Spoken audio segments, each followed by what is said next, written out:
Good morning students. BA second year, विषय समाजशास्त्र। आज हम पिछड़ा वर्ग टॉपिक का एक पार्ट है बंधुआ मजदूर, ये ले रही हूँ। कमज़ोर वर्ग में उन बंधुआ मजदूरों को भी सम्मिलित किया जाता है जो देश में गरीबी एवं दासता के प्रतीक है। अपनी आवश्यकताओं की पूर्ति के लिए ये लोग गांव के सेठ साहूकारों से ऋण ले लिया करते थे और उस ऋण को चुकाने के लिए वो जब तक उनके यहाँ काम करते थे जब तक कि वो ऋण नहीं चुक जाता था,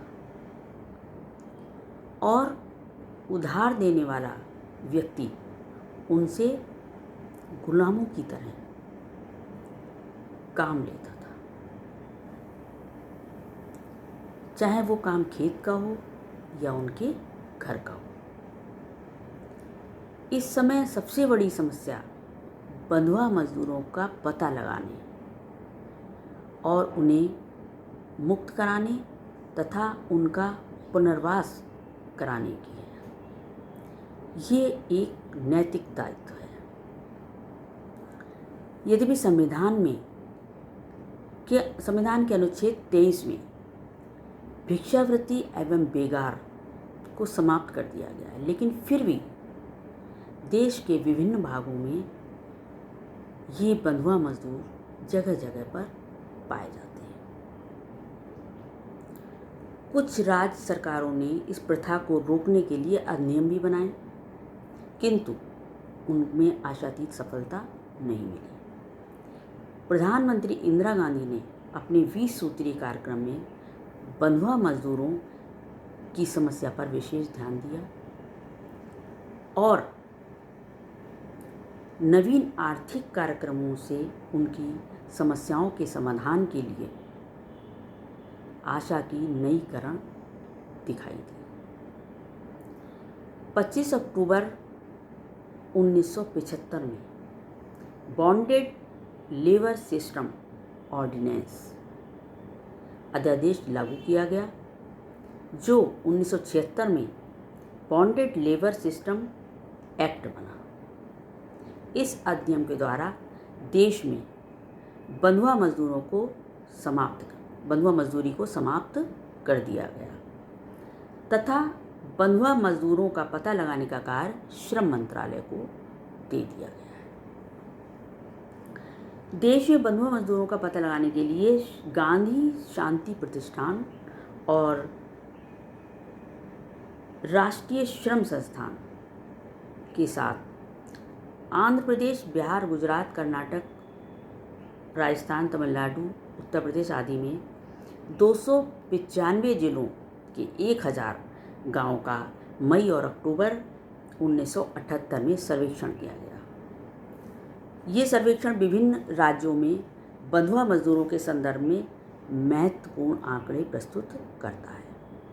सर्वेक्षण से ज्ञात होता है कि ओडिशा को छोड़कर देश में 22.4 लाख बंधुआ श्रमिक हैं।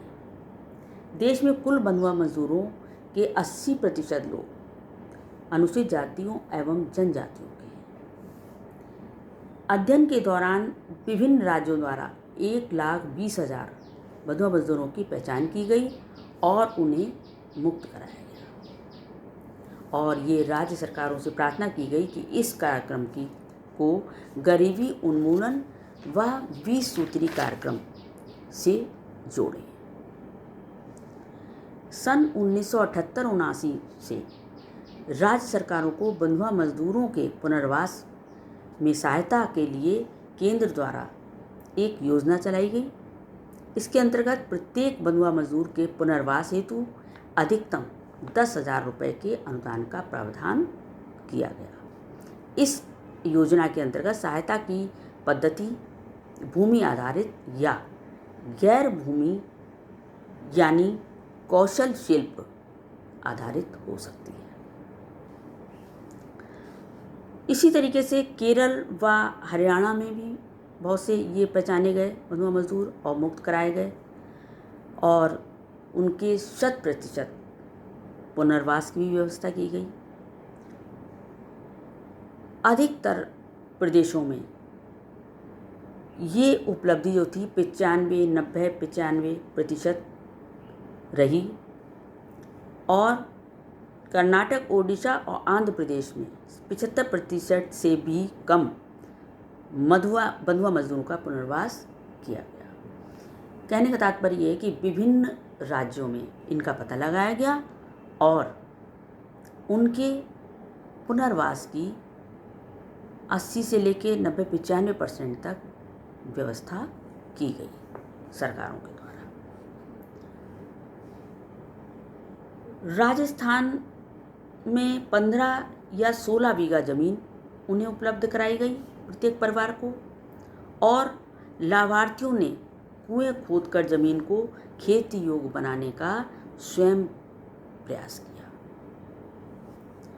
इस तरीके से बंधुआ मजदूर प्रणाली को समाप्त करने के लिए ये आवश्यक है कि राज्य सरकारें केंद्र सरकार द्वारा दी जाने वाली सहायता का पूरा उपयोग करें और उनको ईमानदारी से लागू करें, उनकी पहचान करवाएं और उनके पुनर्वास की व्यवस्था करें।